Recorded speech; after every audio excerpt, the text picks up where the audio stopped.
you're of course a scientist who's studying humans as a collective. I tend to be just a one person scientist of just looking at myself.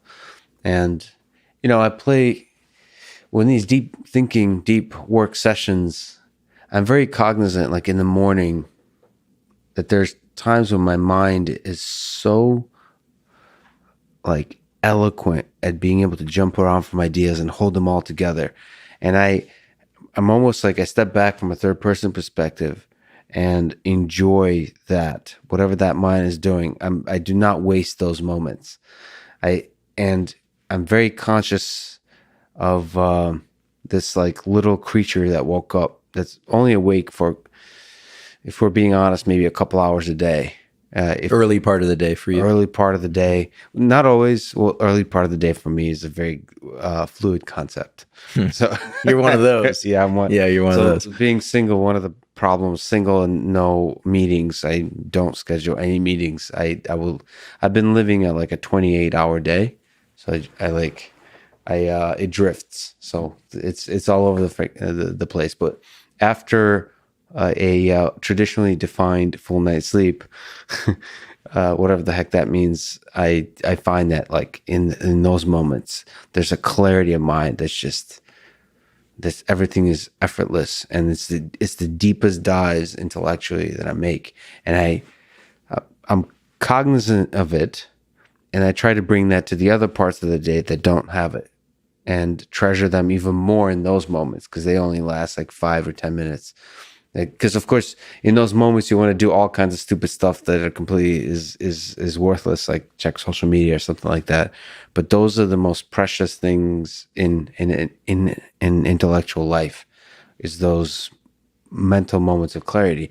And I wonder, I'm learning how to control them. I think caffeine is somehow involved. I'm not sure exactly. Sure.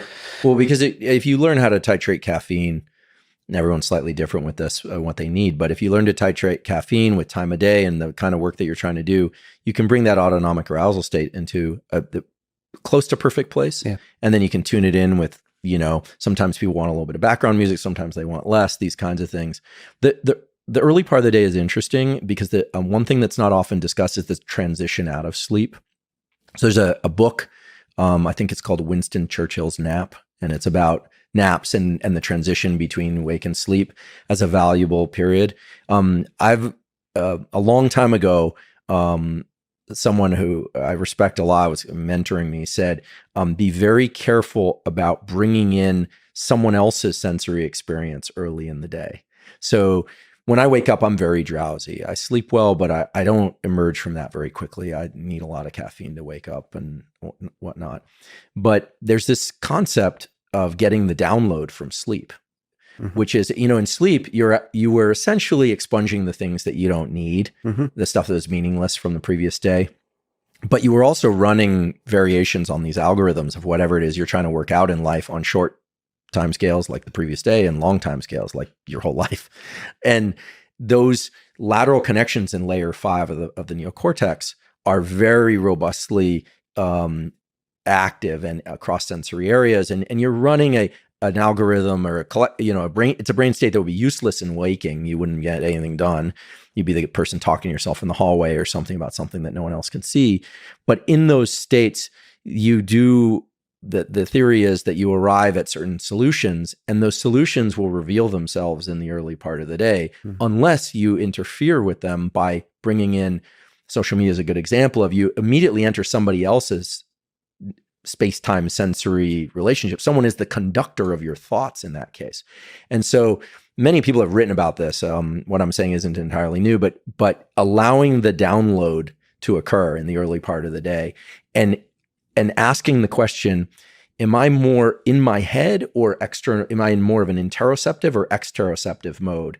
And depending on the kind of work you need to do, if it sounds like for you, it's very interoceptive and very you've got a lot of thinking going on and a lot of computing going on, allowing yourself to transition out of that sleep state and arrive with those solutions from sleep and plug into the work really deeply. Oh, yeah. And then, and only then, allowing things like music, news, social media. Doesn't mean you shouldn't talk to loved ones and see faces and things like that. But some people have taken this to the extreme. When I was a graduate student at Berkeley, there was a guy, there was a professor, brilliant, odd, but brilliant, who was so fixated on this concept that he wouldn't look at faces in the early part of the day because he just didn't want anything else to impact him.